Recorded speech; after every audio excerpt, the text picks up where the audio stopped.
Hey guys, it's Emiliath, and yes, I'm here to talk more about, you guessed it, Cloak and Dagger. I wanted to do a quick informative video today, so this is less of a yap session and more of just straight tips for the character. If you learned anything new, let me know, and if you didn't, you should brag shamelessly in the comments section to show off how much time you spend playing Marvel Rivals, instead of tending to your real-life responsibilities that are desperately awaiting your attention, while you spend countless hours staring at pixels on your screen trying to escape the reality of the timeline you're living in by playing with your virtual action figures. So here are 15 tips for Cloak and Dagger. Number 1. You can't heal through Groot walls, but you can place a bubble next to it and heal your allies on the other side. Most of the time, your teammates will back into it while they're trying to get away from the enemy team. Number 2. Swapping to Cloak reloads Dagger's primary, so you can swap to Cloak while reloading and throw out a Terra Cape to help create space for your team by putting pressure on the enemy or blinding them to prevent them from aggressing further. I have the character switch on my mouse wheel, which makes it faster to use. But this brings me to number 3. Cloak and Dagger recently got a buff where they can swap between the two faster. This means that swapping between them is faster than reloading. While yes, you can swap to Cloak every time you're reloading on Dagger to fully min-max your kit, I don't recommend doing it every single time. For one, sometimes it's just not necessary, and 2, it can confuse yourself while in the middle of intense fights and could trip you up, causing you to lose valuable time that could have been spent saving yourself or your team. There have also been times where I'm using this to reload and my character will swap when I didn't mean to, or not swap properly because the input is happening too fast or frequently.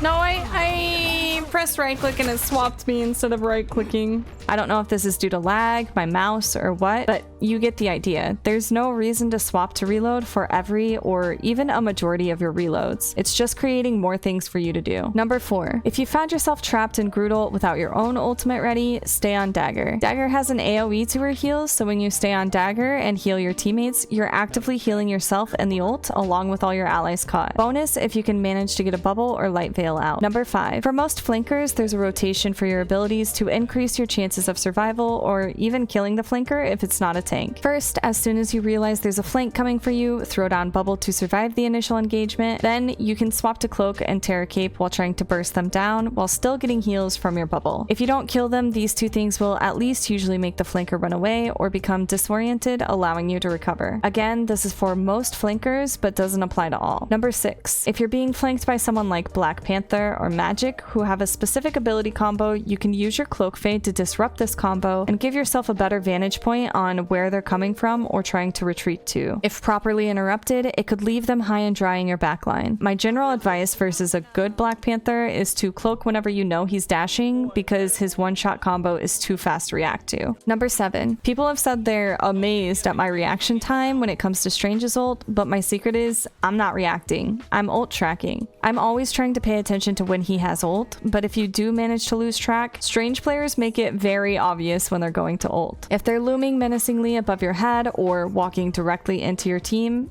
they're going to ult. A lot of Strange players try to sneak their ult into the backline by floating up into the air and dropping on top of them, so if you see him floating above your team for no particular reason, it's a major red flag. Use these indicators to prepare yourself to counter his ult. You can counter Strange ult with Cloak's Fade. Even if you don't get your teammates in it, you can save yourself and a lot of times heal your team through the ult with Dagger by using Light Veil and Bubble. I usually use my Dark Teleport as soon as I see the green indicator above Strange's head. You can also counter his ult with your ultimate, just make sure you time it right. If you use it too early, he won't ult. If you use it too late, you'll be stunned out of your ult. Number 8. Your ult does not damage Groot walls or Penny spider nests, so don't bother putting it on top of a nest. In fact, Pennies will throw mines all over the nest a lot of times, so ulting into it can actually kill you mid-ult. I've seen so many Cloak and Daggers die this way, and I definitely learned this lesson the hard way as well. Additionally, look out for any of Penny's webs because her spider mines are invisible to you in those. Honestly, just try to avoid them altogether if possible. Your ult will, however, damage all other deployables like Namor turrets and Moon Knight onks. You can even damage Punisher turret with it, however, I do not recommend ulting directly into a Punisher turret because you're easy to hit and can be killed out of your ult. Number 9. Some things can still target you even in your Dark Teleport. It's important to know what these things are so you can either try to avoid them or use your Dark Teleport before they happen. Psylocke can target your Dark Teleport during her ult if she's already hit you once while you were in the radius. If you haven't been hit yet, you're safe. Spider-Man can still target you in Dark Teleport if you are hit with one of his webs, which appears on your screen to notify you. Number 10. Terra Cape does not work on Loki clones, Jeff while he's underwater, Punisher while he's in turret or ulting, Hulk while he's transforming, Star-Lord while he's flipping, basically anything that makes a person CC immune.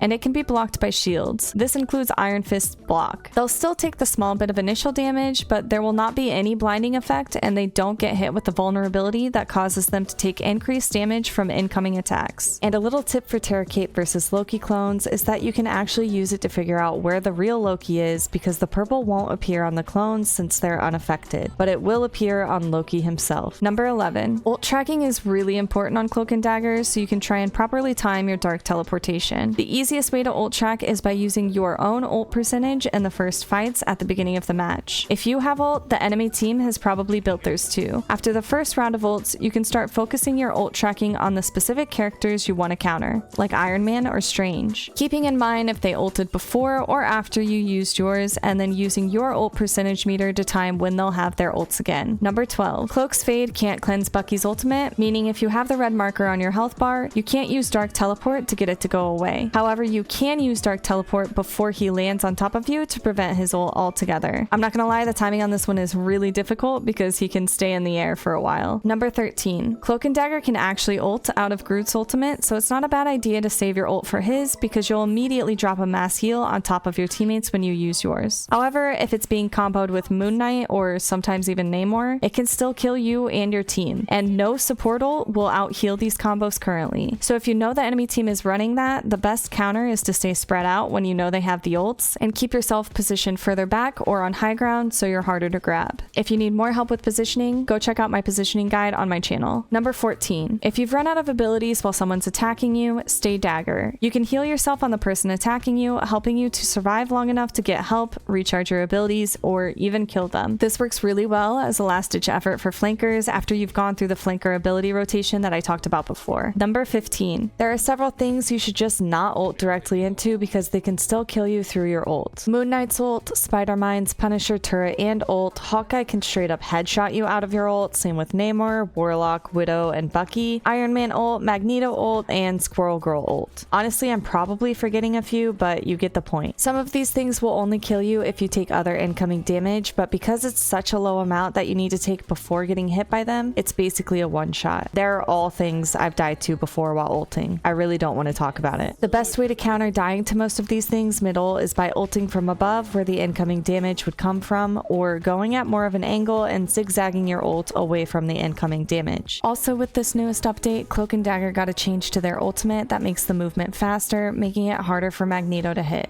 However, most Magnetos will now just wait until you get to the last stripe because there's a long animation at the end when you are coming up from your ultimate. My advice for this is to just start your ult as Cloak because you will end the ultimate as whichever character you started it as, so you'll be able to use Dark Teleport right away at the end of the ultimate rather than having to wait for the swap between Dagger and Cloak. And that's all I've got for you today. I hope you guys enjoyed. Good luck in your ranked games and see you next time. Bye!